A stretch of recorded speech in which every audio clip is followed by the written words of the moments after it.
Visite o nosso site tvcidade.org. Mais um espaço para você interagir. TV Cidade, o seu canal comunitário de Manaus. Você vai assistir a seguir na TV Cidade Manaus mais uma produção independente. O conteúdo é de inteira responsabilidade de seus idealizadores, produtores e apresentadores.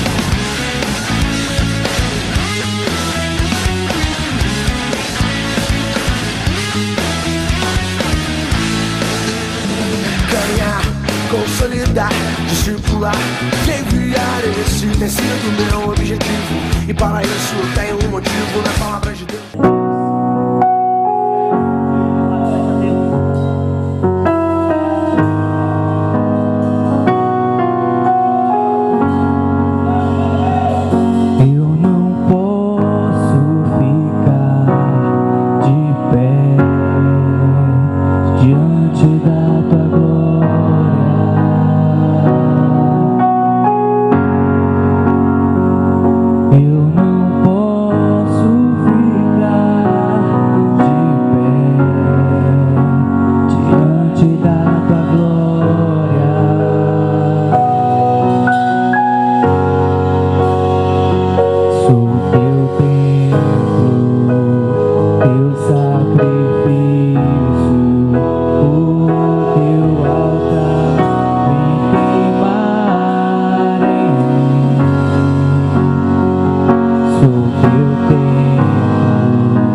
quero que você abra a palavra do Senhor, a Bíblia Sagrada, no livro de Juízes, no capítulo 6, versículo 11 a 16, diz assim: Então o anjo do Senhor veio e sentou-se sob, ou seja, debaixo, a grande árvore de Ofra, que pertence a Absrita Joás, Gideão, filho de Joás, estava malhando trigo num tanque de prensar uvas, para escondê-lo dos midianitas. Então o anjo do Senhor apareceu a Gideão e lhe disse: o Senhor está com você, poderoso guerreiro.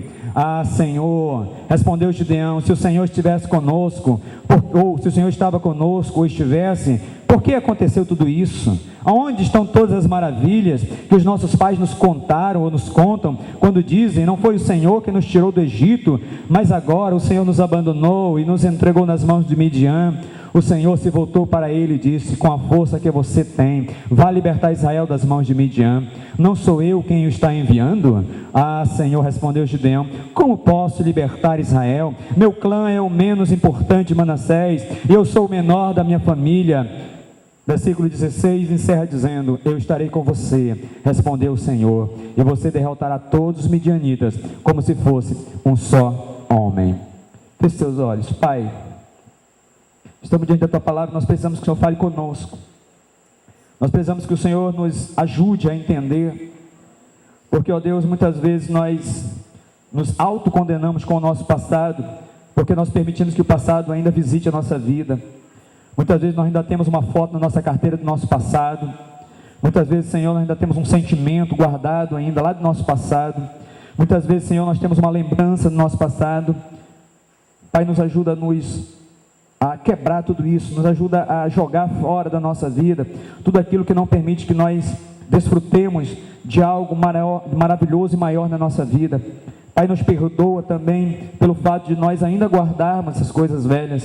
Pai, nos perdoa pelo fato de muitas vezes guardarmos atitudes velhas, atitudes, Senhor, que nós queremos, dizemos que amamos alguém, mas as nossas atitudes acabam demonstrando que não amamos. E Pai, muitas vezes nós queremos fazer alguma coisa correta, mas nossos pensamentos são de coisas erradas, e é por isso que acabamos fazendo coisas erradas. Pai, muitas vezes dizemos que já perdoamos, mas, ó Deus, ainda nos tornamos prisioneiros de, ó Deus, situações ainda, ou coisas, ou até pessoas, que muitas vezes não conseguimos, ó Deus, nos libertar do pensamento, ó Deus, de querermos que as pessoas se deem mal, que as pessoas se recebam vingança pelo aquilo que porventura fizeram contra nós. Senhor, se o nosso pensamento ainda estiver aprisionado a tudo isso, Senhor, nós não teremos, ó Deus, condições de usufruir de coisas novas, porque coisas novas só acontecem na medida que coisas velhas são retiradas completamente da nossa vida. Pai, nos ajuda hoje a entender o processo que Tu fez na vida de Gideão, como foi que Gideão conseguiu atingir, Senhor, tantas coisas que o Senhor prometeu a ele, e, ó Deus, em pouco tempo. Senhor, Tu conheces o nosso desejo, nosso coração. Agora, Pai, nós nos colocamos diante do Senhor, te pedimos, ó, nos perdoe, mas te pedimos que o Senhor arranque também as coisas velhas, e que o Senhor comece a plantar, a partir, ó Deus, desse tempo, que, ó Deus, tem te chamado, desses dias que estamos recebendo a Tua Palavra, que o Senhor comece a plantar coisas novas. Pai, muito obrigado por tudo que o Senhor tem feito por nós. Muito obrigado, ó Deus, quando lembro ainda de ontem, fechando, ó Deus, o ciclo de uma semana, quando ouvimos ontem da Tua Palavra por boca da Tua serva, Pai, aqui, que o Senhor tem nos chamado, Senhor, para viver um verdadeiro e novo amor no Senhor, Pai, um amor genuíno, ó Deus, um amor que nos levanta e nos faz andar e caminhar para realmente alcançarmos com sabedoria tudo aquilo que o Senhor nos chamou para fazer. Que seja assim, Pai, no nome de Jesus. Agora, Espírito Santo, toma a palavra que é Tua e transforma ela em luz, em verdade, em poder para cada um de nós, em nome de Jesus. Amém. A pessoa, querido, amém, glorifique a Deus. A pessoa tem que sair da solidão de fazer tudo sem ajuda. Muitas pessoas, nós temos observado que muitas pessoas às vezes se acham autossuficientes, e elas dizem: eu não preciso de ninguém, não preciso de ajuda, eu faço sozinho. Isso é uma questão de solidão, e a solidão, se ela não for resolvida na minha vida com uma atitude correta, ela pode se transformar em um problema e algo que vai me jogar num poço escuro, úmido e sem recurso de retorno. Então eu tenho que entender algumas coisas aqui. Quando eu olho para Gideão, eu vejo uma coisa aqui: Gideão decidiu se afastar. A pessoa tem tudo para estar junto. A Bíblia diz em Hebreus 11:25 que a ordem do Senhor nós estarmos juntos, congregados. Capítulo 133 do livro de Salmo, o célebre, o maior de todos, que ele é gritado pelo salmista Davi. Ele diz assim: quando você está em unidade, você cresce, você tem domínio. Por quê? Porque a unidade produz força e vitória. Mas muitas vezes, querido, nós nos sentimos algumas coisas na nossa vida que nós dizemos: é melhor eu ficar sozinho agora. Tá, me deixa, porque eu me conheço, eu sei como eu sou, é melhor eu ficar na minha, é melhor eu ficar sozinho. Na verdade, isso é uma tentativa do inimigo tentando minar a minha mente, porque uma vez que eu estou só, pensamentos começam a vir na minha mente, pensamentos não de paz, pensamentos não de coisas grandes, não de coisas boas. Uma pessoa sozinha, ela começa a alimentar pensamentos estranhos, ela começa a achar aquilo que não existe, ela começa: será que fulano não gosta de mim mesmo? Será que está fazendo alguma coisa contra mim? Uma pessoa solitária, ela não tem como ela reagir para alcançar coisas maravilhosas na sua vida. Já diz um ditado, né, no meio gospel, que diz que uma mente vazia, ela torna-se oficina de demônios. Por quê? Porque vai ser trabalhado. Uma pessoa que está só, normalmente ela tende a cometer algumas coisas erradas. Um jovem sozinho, próximo de um computador, com a internet ligada, a mente dele, se ele estiver só, ele vai flutuar. Infelizmente, não será para coisas boas. Porque as propostas que vêm na mente, que vêm através de algo que a gente diz: mas, poxa, como é que surgiu isso? São propostas externas. Salmo capítulo 91, Davi explica isso, quando ele diz que Satanás, ele trabalha jogando seta dia e noite contra a vida da pessoa. Ah, mas a pessoa é tão boazinha. Ah, mas uma pessoa que está na presença do Senhor, querido, não tem bom. Bom só é Deus. Eu tenho que entender que eu sou pessoa, que eu ainda estou nessa carne, e que essa carne por si só, ela tem que ser dominada pelo Espírito Santo, senão ela tende ao tempo todo, é como um carro desalinhado. Você pega um carro desalinhado, um carro bem alinhado, você está dirigindo, solta o volante numa estrada reta, e ele vai seguir reto. Mas se o carro estiver desalinhado, querido, a tendência do carro é caminhar ou para um lado ou para o outro, conforme esteja o desalinhamento. É a mesma coisa uma pessoa que está só, é uma pessoa, ela vai ficar desalinhada, e esse desalinhamento vai fazer começar a caminhar para um lado errado. Daqui a pouco ela saiu do caminho que é o Senhor. A Bíblia diz que o caminho do Senhor é reto, a palavra do Senhor é poder. Não há sinuosidade, não há curva, não há beco, não há uma saidinha, não há um contorno. O caminho do Senhor é reto, então eu tenho que estabelecer esse padrão na minha vida, e eu tenho que entender que a palavra do Senhor, Deus da palavra, sabe mais do que eu. Então eu não posso ficar, deixa eu ficar sozinho. Eu não posso me permitir andar sozinho, ou querer estar sozinho, porque fatalmente eu vou cair numa armadilha. E uma vez, querido, que um filho, uma filha de Deus cai numa armadilha, é muito difícil aí conseguir se levantar. Por quê? Porque Satanás vem com a segunda arma de acusação, dizendo: olha como você é, olha como você não mudou, olha como você é assim, é por isso que você nunca consegue nada. Por quê? Porque Satanás, ele sempre trabalha nas negativas, ele sempre trabalha buscando o passado, algumas coisas, e eu tenho que estar muito bem resolvido em Deus, sabendo que a Bíblia diz que o Senhor pegou o meu passado e jogou no mar do esquecimento. A Malaquias fala sobre isso. Eu não preciso estar voltando para lá, mas o problema é que Deus não traz o meu passado de volta, o problema é que é eu que trago o meu passado de volta. É eu que fico voltando de novo e remoendo de novo tudo aquilo que passou. Quando eu olho para Gideão, eu vejo Gideão sozinho. Agora a Bíblia diz que Gideão está num lugar de prensar uvas, num lugar aonde não era o lugar apropriado para ele estar malhando trigo. Quem vai malhar trigo, querido, precisa de ter um campo grande, precisa que o sol venha sobre o trigo para poder queimar aquela parte, e depois que ele recebe o sol, a pessoa que está malhando trigo, ele vai pegar o trigo e vai começar a sacudir, a fim de que fique somente a parte importante do trigo, a semente do trigo para produzir. As coisas se resolvem, não daqui a pouco eu dou um jeito. A maioria das pessoas, querido, que fazem alguma coisa e dizem que vão dar um jeito daqui para o ano que vem, daqui a alguns meses, normalmente vai passar anos e não vai dar jeito.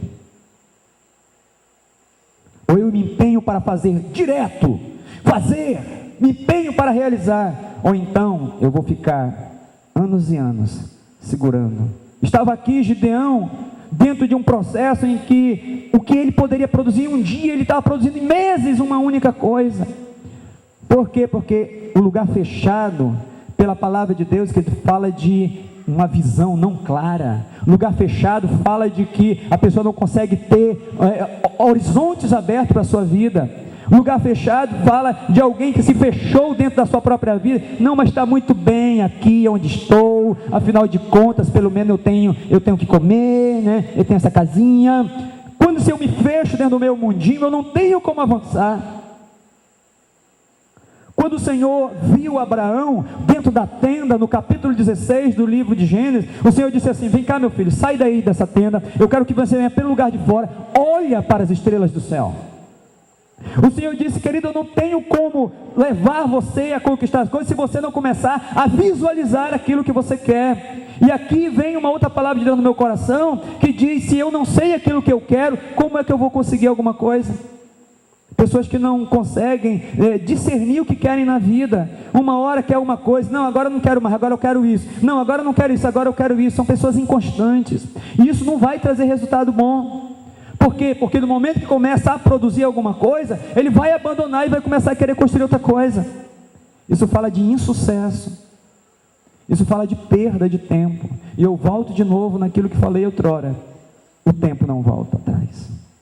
Quando Gideão está ali agora, e o Senhor chega com ele, olha o trato de Gideão com o Senhor. Embora ele não conhecesse que era o Senhor, embora muitas vezes, querido, você está ouvindo a palavra e você diz: não é um pregador que está pregando, não é um homem que está pregando, e você não reconhece que é Deus falando com você. A mesma coisa estava Gideão aqui, não estava entendendo que era Deus falando com ele. Por quê? Porque ele viu a figura de um homem falando com ele, e o homem dizia o seguinte para ele, dizia assim: levanta-se, você é um forte guerreiro. Então ele olhou para ele e disse assim: quem é você para dizer que eu sou forte guerreiro? Sou nada. Olha para as minhas condições, olha para a minha casa, olha para a minha família, eu sou o menor da minha família, olha a tribo que eu moro é a menor de todos os clãs, olha a minha casa. Ele só conseguia visualizar aqui, porque ele estava dentro de um ambiente fechado. Uma pessoa dentro de um ambiente fechado, ela não consegue ver coisas grandes de forma nenhuma. Mesmo que alguém esteja dizendo: olha, Deus vai fazer este mês com você grandes coisas, a pessoa amém, mas não consegue entender isso e não vai conseguir viver isso. Porque o nível de libertação daquilo que eu quero é o nível do grito da minha alma, dizendo: sim, Deus, eu recebo e tomo posse, isso vai acontecer na minha vida. É por isso que você vê a diferença de alguém que dá um grito dizendo eu recebo, de alguém dizendo assim amém. Você vai sempre ver a diferença. Quando eu olho para Gideão, eu vejo exatamente o processo daquilo de uma pessoa, ou o que separa de alguém que chegou lá, de alguém que continuou no mesmo lugar. Mas Gideão não para, o anjo está falando com ele e dizendo assim: olha, vai acontecer isso. Aí ele começa no mesmo discurso da sua vida antiga, porque ele não consegue sair da vida antiga dele, até esse momento. Ele diz bem assim: se realmente o Senhor é conosco, se de fato mesmo Deus fosse comigo, por que é que eu estou passando isso? Por que aconteceu isso na minha vida? Se realmente Deus fez isso comigo, o versículo 6, querido, e o capítulo 6 do livro de Juízes, e o versículo 14, você vê esse diálogo dele dizendo: se Deus realmente é comigo, então cadê a mão de Deus agindo? Eu olho e vejo aqui o anjo dizendo para ele assim: se levante e faça. O anjo nem deu bola, querido, para ficar tratando com ele sobre os dilemas da alma dele. O anjo não estava para pregar para ele, o anjo estava para transformar ele num grande homem. Ele não queria saber do problema dele, ele queria saber de trazer solução para a vida dele. E ele disse: solução para a tua vida, meu filho, é se levantar da situação que você está e começar a viver. Uma coisa que eu acho interessante muito, queridos, isso a gente já aconteceu em encontro conosco, isso já aconteceu em hospitais. A pessoa está passando mal e alguém pega alguma coisa, isso na linguagem da medicina chama-se placebo. Alguém pega Uma pílula que não vale nada, que não é para curar coisa nenhuma, uma pílula de farinha, e dá para a pessoa e dizendo para ela: olha, isso aqui é um remédio poderoso, se você tomar você vai ficar bem. Aí a pessoa pega o remédio, que não é remédio, uma pílula de farinha, toma, e daqui a alguns minutos a pessoa pergunta: aí já começou a fazer, porque esse remédio é poderoso. Aí a pessoa: realmente, eu já estou me sentindo muito bem, porque na verdade, queridos, tudo estava aqui.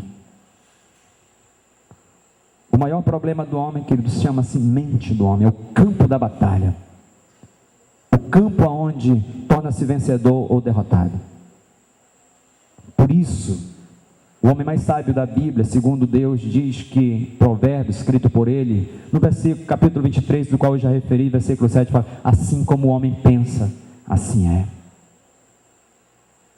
Olha o trabalho aqui, e o anjo então está dizendo para ele: eu não quero saber do teu problema, eu só quero trazer solução para você, e a solução é você se levantar, parar de continuar se escondendo, parar de se achar que é o último, que não tem importância. Deus está vendo você, ninguém não é importante para Deus, todo mundo é importante para Deus. Ninguém não é importante para Deus, todo mundo é importante para Deus. Mas a importância que eu tenho para Deus dá a resposta do que eu também tenho de Deus de importância para mim. A diferença é essa, querido. Para Deus, Ele acha todos nós importantes, mas a diferença daqueles que chegam mais rápido em Deus é aquele que diz também: Deus também é muito importante para mim. Deus é 100% importante para mim. E aí o anjo está falando com ele, e o anjo então trabalha com ele naquele momento para ele se levantar. E ele começa a entender o processo, porque o anjo não fica trabalhando, lamuriando, pegando um lenço e dando para ele, dizendo: coitadinho, realmente. Não, o anjo não trabalha com ele, com coitadinho. Ele diz: você é valente, rapaz, se levante. E ele pega, e ele diz: você então agora começa a fazer isso, isso. E ele começou a fazer. Quando ele começou a fazer, queridos, a Bíblia nos mostra que foram 32 mil homens que se juntaram a ele para ir para a batalha, para serem vencedores com ele. Mas a Bíblia termina dizendo que ele estava tão convicto de que Deus era com ele, que ele não precisou mais do que 300 para vencer mais de milhões de pessoas com ele. Só 300 foram capazes de vencer uma multidão incontável, porque ele entendeu quem ele era diante do Senhor. Uma outra pessoa que eu acho maravilhoso demais em Deus, está no livro de Lucas, capítulo 8, versículo de 43 a 48, eu não vou ler, nós apenas pegamos o texto de uma mulher, que a Bíblia chama ela de uma mulher que tinha fluxo de sangue. Eu vejo aqui algo maravilhoso demais de alguém que decidiu se levantar apesar das situações. Alguém que tinha tudo para dizer assim: não vou, não dá, porque sou escorraçada pela sociedade, porque mulher naquele tempo não valia nada, e lá no Ocidente continua valendo coisa nenhuma, e ele tinha tudo para não ser nada. Mas aquela mulher, querido, mesmo sem força, e pior ainda, uma mulher que estava morrendo, dia após dia ela sentia morte rodeando ela, cada vez que ela dormia, ficou eu aqui pensar que ela, nos seus pensamentos, dizia: quem dera eu levante amanhã de manhã. E às vezes, querido, nós com tanta força, com tanta saúde, que sabemos que amanhã vamos levantar, vamos trabalhar, ficamos tão acomodados, dizendo: poxa vida, mas se Deus fizesse alguma coisa, queridos, Deus já fez tudo. Deus já fez tudo. Não, mas eu não estou vendo. Aí você está falando como judeu, você não está vendo a mão de Deus agir. Deus está dizendo: na medida que você se levanta, a minha mão age. O fato de você ter saúde, Deus, a minha mão age. O fato de você ir e vir, a minha mão age. O fato de você querer alguma coisa maior na sua vida, a minha mão está agindo em você. E essa mulher, querido, ela se levanta diante de todo um quadro negativo, de uma situação totalmente improvável. Mesmo depois de ela já ter, como diz a Bíblia, ter gasto todos os seus recursos financeiros. Até aqui ela ainda operava ainda conforme ela achava que os recursos dela davam. Mas quando ela chegou no nível que ela disse, meus recursos não bastam mais, só Deus na minha vida, mas Deus não vai agir porque eu estou sentindo aqui uma dor, Deus não vai agir porque eu estou precisando de um milagre, Deus não vai agir por isso. Deus só realmente agiu na vida dela quando ela se levantou. A Bíblia diz que ela se levantou, empurrou a multidão. Uma pessoa sem força, querido, empurrar uma multidão, é só alguém muito cheio de Deus, muito cheio do Espírito de Deus para querer realmente alcançar o melhor de Deus. O que você tem feito para alcançar o melhor de Deus? Eu gostaria que você se levantasse nesse momento.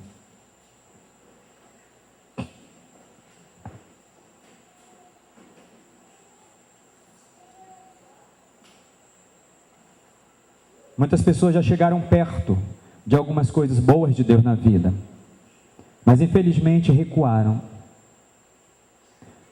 Alguns anos atrás nós recebemos uma pessoa, e essa pessoa chegou com uma situação muito difícil. Para ela era muito difícil. Ela chegou com um problema de relacionamento familiar, conjugal. E essa pessoa, ela então começou a fazer tudo para buscar mais de Deus. Tudo que dizia ela, eu quero, não vou fazer, não vou buscar, porque eu quero um resultado na minha vida. Depois de um tempo, ela conseguiu aquilo que ela estava buscando. Aquilo que ela queria, que era a reconciliação dela com o marido dela, aconteceu. Mas logo depois que isso aconteceu, ela abandonou aquilo que ela havia começado. Queridos, nós também temos aprendido aqui que Deus ele trabalha conosco sempre de fé em fé e de glória em glória, e que nós devemos manter sempre uma posição. Na medida em que nós saímos da posição, é a medida em que nós estamos dizendo para Deus, eu não confio que isso vai acontecer. Na medida que eu saio da posição, eu estou dizendo para Deus, não estou dizendo para pastor, não estou dizendo para meu discipulador, não estou dizendo para a pessoa, eu estou dizendo para Deus, eu não estou mais confiando que isso vai acontecer. Na medida que eu paro, na medida que eu volto de novo e digo assim, devolve o controle.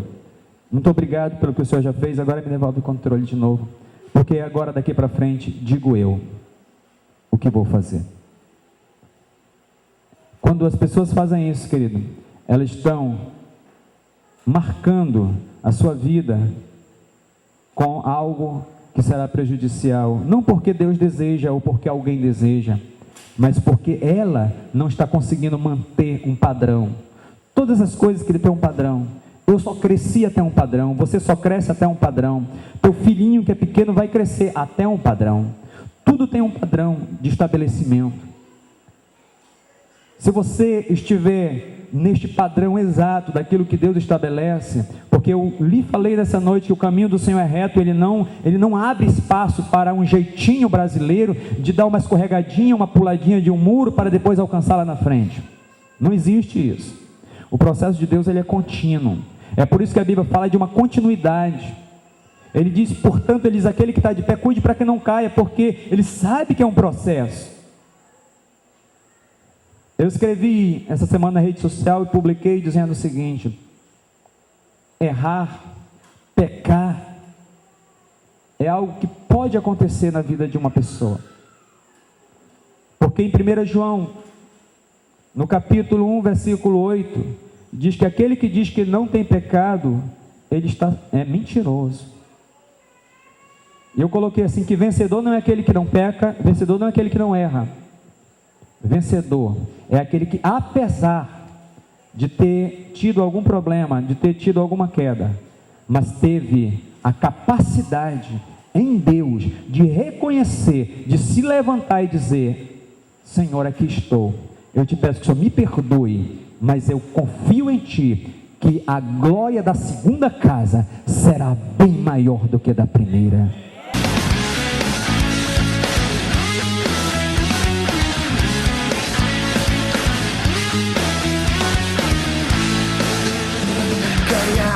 Consolidar, discipular, enviar, esse tem sido meu objetivo, e para isso eu tenho um motivo na palavra. Você está na TVC, o canal local de maior audiência.